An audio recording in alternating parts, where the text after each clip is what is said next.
वचन, प्यारा वचन, ईशो मसीह का प्यारा वचन, पाँव को दीपक को राह को रोशन, ये है मसीह का प्यारा वचन, पाँव को दीपक को राह को रोशन, ये है मसीह का प्यारा वचन, ये है वचन, प्यारा वचन, ईशो मसीह का। परमेश्वर के धन्य नाम की महिमा हो। प्रभात मनन के सत्र 1555 में आप सभी का बहुत ही विनम्रता के साथ स्वागत करता हूं। आइए आज को मनन के लिए एक और बार हम पढ़ते हैं तीमुथियुस को भेजी गई दूसरी पत्री अध्याय 3 पद 10। परंतु तूने उपदेश, चाल चलन, मनसा, विश्वास, सहनशीलता, प्रेम, धीरज और सताए जाने और दुख उठाने में मेरा साथ दिया। प्रेरित पौलुस का जीवन जितना मैं अध्ययन करता हूँ उतना मुझे ये समझ आ जाती है कि एक विश्वासी या एक सेवक के रूप में मुझे कितना अधिक आगे जाना बाकी है। मेरा कहने का तात्पर्य ये था कि मैं आत्मिक जीवन में कितना पीछे हूँ। मैं अपने आप को पौलुस के साथ तुलना नहीं कर रहा हूँ, उसके मैं बिल्कुल लायक भी नहीं हूँ, बल्कि मेरा कहना यह है कि एक मसीही विश्वासी या सेवक के रूप में पौलुस के जीवन का अध्ययन मुझे अपना कमजोरियों को समझने के लिए मदद करता है। मैं इन बातों की इसलिए कह रहा हूँ कि आप भी पौलुस का जीवन को गहरा स्तर में अध्ययन कीजिए, ताकि उनका जीवन आपके लिए एक बड़ी चुनौती होगी। पौलुस के द्वारा दिखाया गया अगला नमूना प्रारंभ में पढ़ी गई पद के अनुसार धीरज अथवा परसिवरेंस है। हम पौलुस के सहनशीलता के बारे में मनन कर चुके हैं। सुसमाचार का प्रचार या वचन की शिक्षा आदि के कारण आने वाली परेशानियों को खुशी से सहने की उनकी मानसिकता को सहनशीलता कहते हैं, या पौलुस के परिप्रेक्ष्य में सहनशीलता वही है। उससे मिलता जुलता पर उससे हल्का भिन्न एक स्वभाव है धीरज।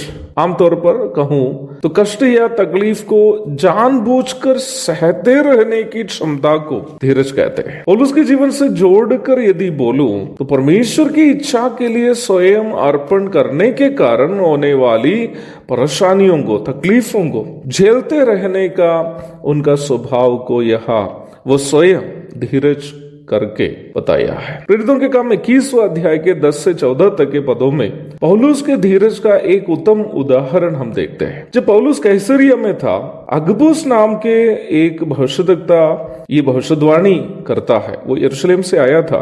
वो भविष्यवाणी करता है कि यरूशलेम में पौलुस की गिरफ्तारी होगी और उससे वहां सताव सहना पड़ेगा। ये सुनकर कैसरिया वालों ने भी पौलुस से विनती करने लगे कि पौलुस यरूशलेम ना जाए। जरा सोच लीजिए, यदि पौलुस के स्थान में हम लोग होते तो क्या करते? हम ये सोचते कि ये परमेश्वर की ओर से हमें सूचना दी गई है कि यरूशलेम में सताव होने वाली है, इसलिए हम यरूशलेम ना जाए। इसके अलावा देखा जाए तो वहां के विश्वासी लोग भी, जो बीच बीच में एक सुसमाचार प्रचारक होने के नाते मैं बोल रहा हूँ, पौलुस सुसमाचार प्रचार करने के सिलसिले में वहां था, तो स्वाभाविक है कैसरिया के विश्वासी लोग भी उनकी मदद करते होंगे। तो उस परिप्रेक्ष्य में मैं बोल रहा हूँ, वहां के विश्वासी लोग भी उनको यरूशलेम जाने से मना कर रहे हैं और कहीं विश्वासियों की बातें टुकड़ा कर पौलुस यरूशलेम चले जाए तो वहां के विश्वासी लोग भी उनकी मदद आगे नहीं करने की संभावना है। मैं वर्तमान कालीन परिप्रेक्ष्य में बोल रहा हूँ। और मान लीजिए यरूशलेम जाकर वहां पर उन पर केस हो जाए, मुकदमा हो जाए, वो जेल चले जाए, तो विश्वासी लोग भी क्या बोलेंगे? वो बोलेंगे कि अरे ये तो बड़ा अहंकारी आदमी है, इसलिए हम लोग मना करने के बावजूद भी जाकर समस्या में फंस गया, उसको ऐसा ही होने दो। परंतु अगबुस की भविष्यवाणी और विश्वासियों के दबाव आदि सबके बावजूद पौलुस ने ये फैसला किया है कि प्रभु की इच्छा पूरी हो।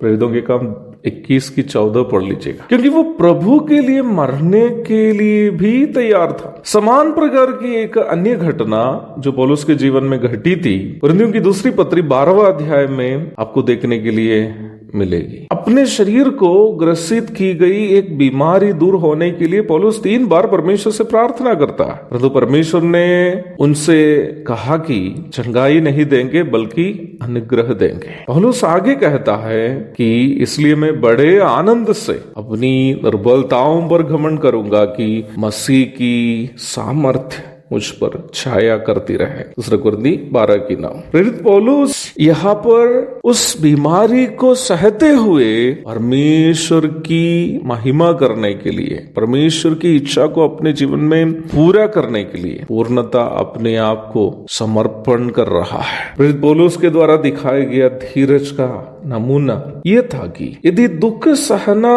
उनके जीवन के लिए परमेश्वर की इच्छा है तो वो दुख में ही रहना और पौलुस पसंद करता था। यदि परमेश्वर चाहता है कि वो दुख में रहे, बीमारी में रहे, कष्ट में रहे, तो उस बीमारी को, कष्ट को, परेशानी को झेलने के लिए वो तैयार था। पौलुस के उसी स्वभाव को यहाँ पर धीरज शब्द से समझाया गया है। प्रभु हमें भी अनुग्रह दे कि प्रभु की इच्छा अपने जीवन में पूरी होने हेतु एक धीरजवंत जीवन हम बिता सके।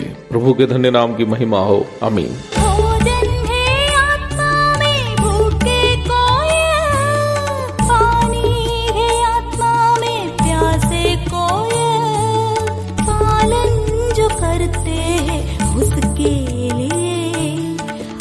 आशीष पाने का साधन है यह, पालन जो करते हैं उसके लिए आशीष पाने का साधन है यह।